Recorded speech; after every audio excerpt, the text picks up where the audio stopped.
Დღემშვიდობისა მეგობრებო, ამჯერად შიომღვიმის მონასტერს ვესტუმრე. ეს არ არის პირველი შემთხვევა, არც უკანასკნელი რა თქმა უნდა. მორიგი სტუმრობაა ჩემი ამ მონასტერში, იმიტომ რომ ბევრი მიზეზის გამო ძალიან მიყვარს ეს ადგილი.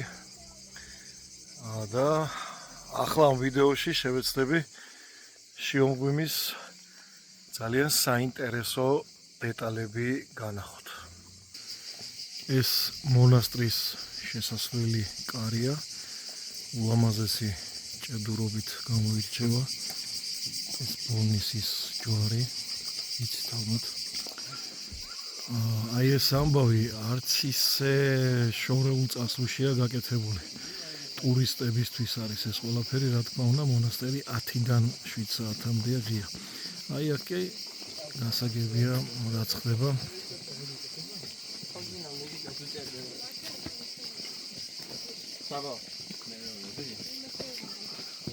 ალბათ დიდი მიხვედრა არ უნდა ჭირდებოდეს ახლა აი ამ ყველაფრის გარეშე ტაძარში შესვლა, ვიცი.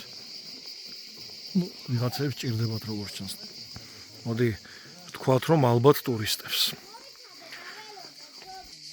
ეს ტაძრის ამოსასვლელი და ძალიან სასიხარულოა რომ განსაკუთრებით შაბათ-კვირას აქ ოჯახებით დადიან და უამრავი ბავშვი სტუმრობს შიომღვიმის ტაძარს და მონასტერს. აღსანიშნავია რომ ძალიან ლამაზად არის გაკეთებული ტაძრის ეზო. ეს ხედავთ ხო, მზის ხეები. ესე ინფრასტრუქტურულადაც კი ისეა ყველაფერი მოწყობილი და გალამაზებული, რომ მხოლოდ ტურისტის თვალს კი არა, ჩვეულებრივი ჩვენი უბრალო ადამიანების თვალსაც და გულსაც ძალიან უხარია და მოსწონს ეს ყველაფერი. აი ამ კონკრეტულ ადგილზე არის წმინდა შიოს საფლავი. ჩვენ კიდევ ერთხელ შევალთ და განახებთ და ძალიან მკაცრად არის წესები გაწერილი. ყველაზე მინიმალური მოგზალებაა საჭირო, როცა ტაძარში შედიხარ და აქ არ უნდა დაჭირდეს ვინმეს იმის შეხსენება, რომ თამბაქო არ უნდა მოწიოს და არ უნდა დაანაგვიანოს და ასე შემდეგ. აი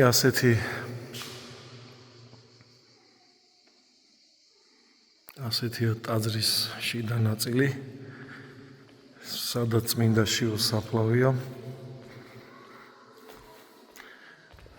დარწმუნებული ვარ, ალბათ 100-დან 90 მაყურებელი ნამყოფი ხართ და ზუსტად იცით აი ეს ორმო და ეს ჭა.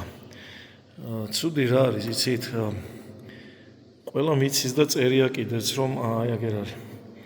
ჭაში ფულის ჩაყრა აკრძალულია და არ შეიძლება, მაგრამ რატომღაც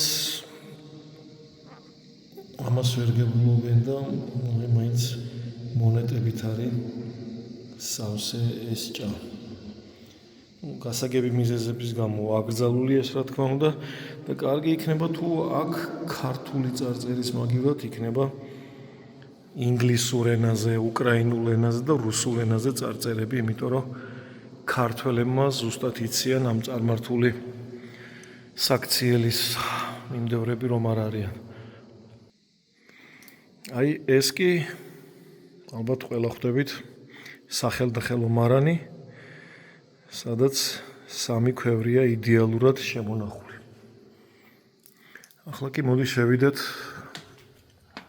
თავად წმინდა შიოს საფლავთან.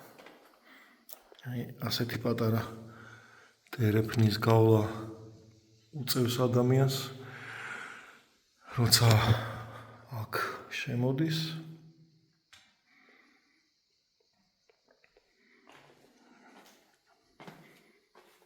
ეს კი თავად წმინდა შიომღვიმელის საფლავია.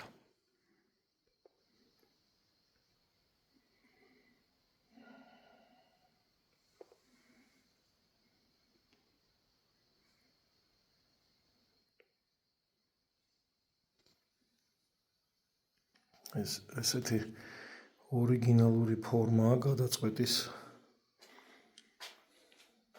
ესეთი ძველ ქართული წარწერებით. ეს შემინულია, რა თქმა უნდა, ეგ ეს ადგილები.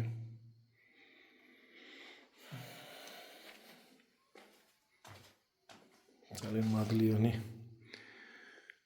და საოცარი ადგილია. ახლა კარგად დაიმახსოვრეთ აი ეს ადგილი. აი ეს რაც ჭერზე ხდება ამ ღვიმესი. აი ეს ადგილი დაიმახსოვრეთ, აი. ახლა ჩვენ იქავალთ ზევით და დანარჩენს რაც არიცით თავად მიხვდებით. დავბრუნდეთ ისე თავარ შემოსასვლელში.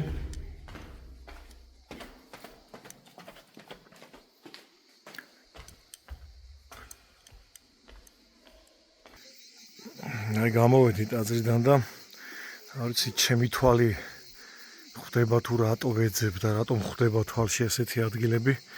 უბრალოდ უნდა განახოთ რა. მე რა რომ 1974 წელს არის 51 წლის წინ აი ეს წარწერები ამოდგაბნილი აი აქ. ალბათ არ ვიცი, ალბათ იმიტომ წერია ეს წელი. თუმცა სხვა წლების წერია როგორც ხედავთ.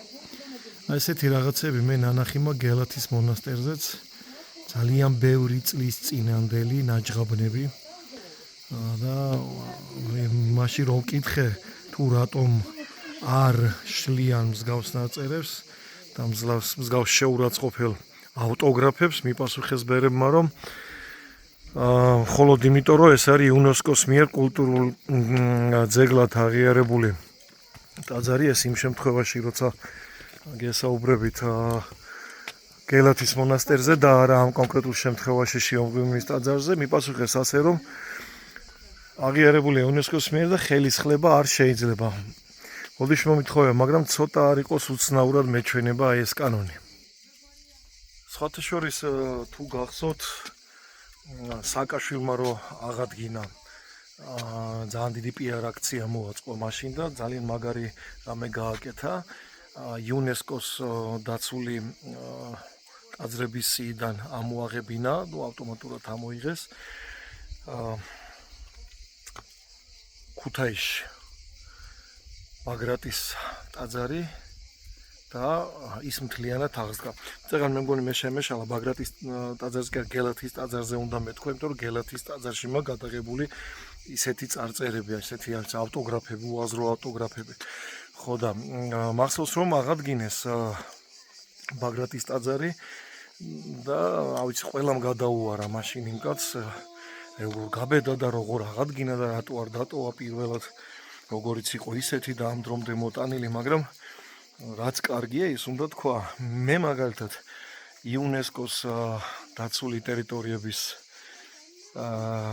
სიაში ყოფნას რა თქმა უნდა მირჩევნია ტაძარი იყოს მოქმედი და ის ემსახურებოდეს ხალხს თავისი პირველამდელი დანიშნულება ქონეს რეალური და ალბათ ეს საუკეთესო ნაბიჯი იყო რომ ბაგრატის ტაძარი აღსდგა, როგორ აღსდგა ეს კიდე სხვა თემა, იქ ლიფტები მიშენებული და რაღაცა თანამედროვე ექსცენტრიული რაღაც გადაწყვეტილებები, ეს სულელური ნაბიჯები კარგად გახსოვთ მას ახასიათებდა, მაგრამ ტაძარი რო აღსდგა, ეს უკვე უფრო მნიშვნელოვანი იყო, ვიდრე ის იქნებოდა თუ არა იუნესკოს დაცული შენობების სიაში. პირველად ჩემთვის ესეთი გადაწყვეტილება მისაღები იყო. და რა ვიცი, აბა იქნებ გვერჩივნოს რომ იგივე ეს წარწერები და ნაჯღაბნები რაც აქვს თუნდაც გელაც, რაც ბევრჯერ მაგ გადაღებული, თუნდაც აგერ შეუმღვრიბეს, იქნებ ადამიანის ჩარევით გამოსწორდეს. იქნება რა გამოსწორდება თუ იუნესკო ამის ნებას მოგცემს. ეხლა მოდი წავიკითხოთ ოფიციალური ისტორია ამ ყველაფრისა. მე-6 საუკუნისთვის დამახასიათებელი ხუროთმოძღვრული ძეგლი ერთ-ერთმა სირიელმა მამამ შიო ღვიმელმა ააშენა ესეთი დაახლოებით მერე უკვე ეს მე-11 საუკუნისკენ ეკლესიად გადაიქცა იშენდა და მოკლედ ითვლება როგორც მე-11 საუკუნის ძეგლი. რაო. სამრეკლო კიდე მე-18 საუკუნეში 1733 წელს არის დაშენებული აი ამ ტაძარზე. წეღანდრომშიო მღვიმელის საფლავიდან ზემოთ დაგანახეთ ჭერისკენ მიმართული ადგილი, აი აქ უნდა შემოსულიყავ, იმიტომ ჩაკეტილია რატომღაც. დაკეტილია. ალბათ აქვთ ამის მიზეზი და იმიტომაც არის დაკეტილი. აი აქედან ჩანს ის ქვემოთ შემღვიმე, სადაც ცხოვრობდა აი ეს ადგილი. ნუ აი აქაც იგივე ნახე, რასაც ვამბობდი, აქ ნახე. 1976 წელს მოვიდა ვიღაცა აი აკაცუნი და აი ამოტვიფრა აქ, რომ აქ იყო იულია, აჰა, წერია. მაგრამ აქ იულია რო იყო, მე მოვიდა აგერ ვიღაცა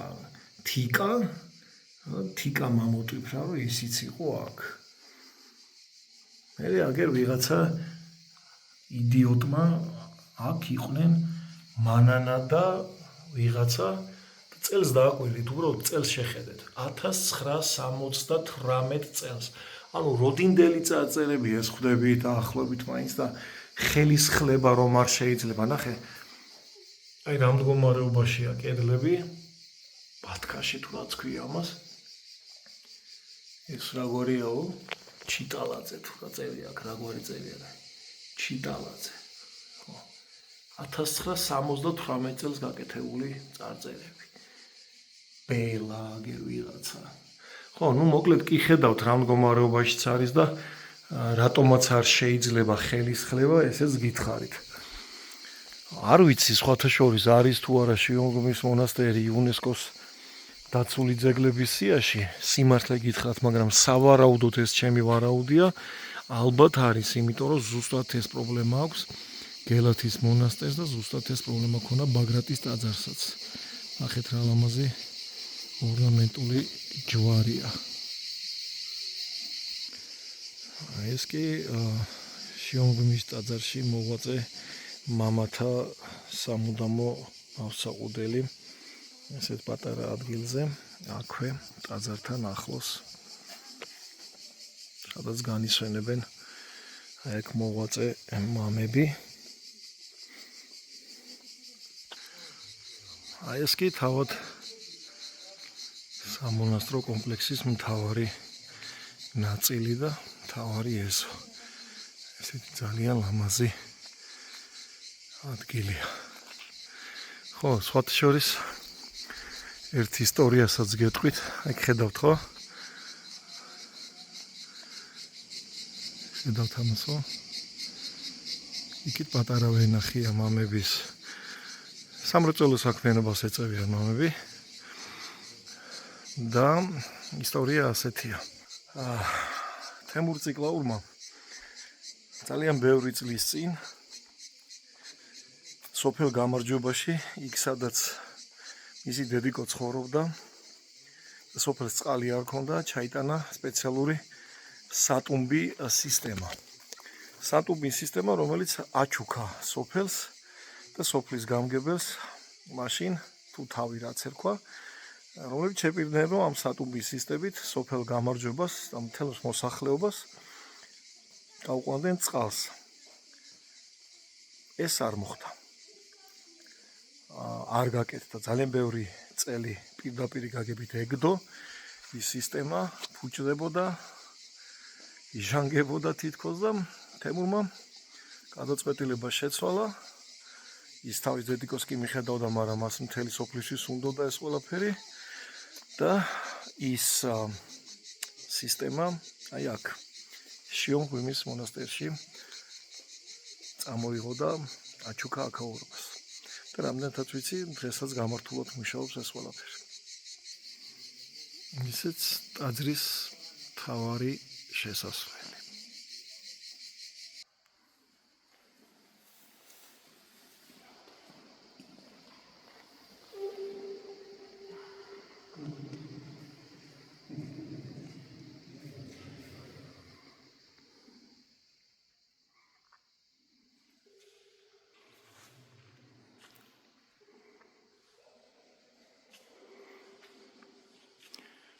ლამაზი ფრესკებია. ულამაზესი.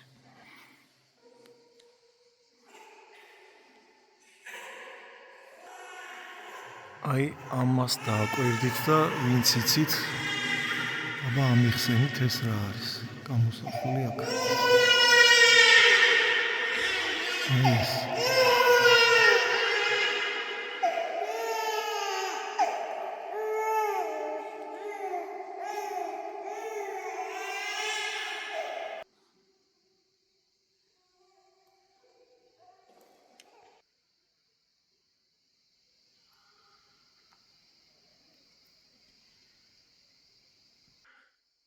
მოკლედ აი ესეთი პატარა მოგზაურობა გამოგვივიდა შიომღვიმეში და შიომღვიმის მონასტერის დავათვალიერეთ.